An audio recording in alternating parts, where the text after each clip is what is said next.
Handa ang hamon sa mga paboritong handa tuwing Noche Buena, pero kung hindi kaya ng budget ninyo na bumili ng 4 kilo, pwedeng makabili ng tingi-tingi. Yan ang tinutukan ni Dano Tingkungko.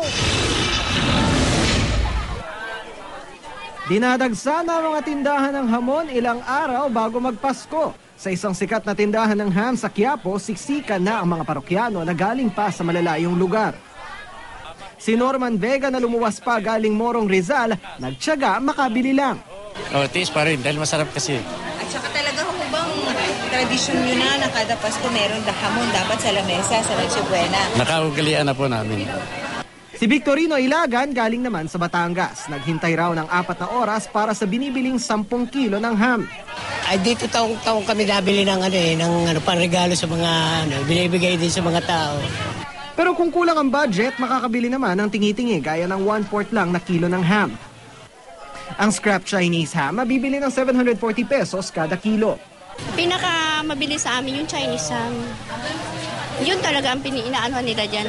Ay yung iba naman na hindi kaya ng maramihan, pwede naman silang bumili ng 1/4, 1/2. Dito naman sa Mandaluyong, meron ding tindahan ng hamon na hindi rin nagkakalayo ang presyo sa Quiapo. At dito, nauuso na rin daw ang sliced ham.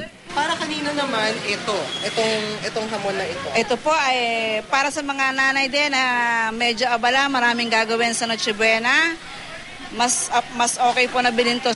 Pwede pong 1/4, yun po yung tinatawag na 1/4. Pwede rin pong 1/2, pwede rin kalahati, pwedeng 1 kilo. Si Nelson at June matagal na raw suki rito.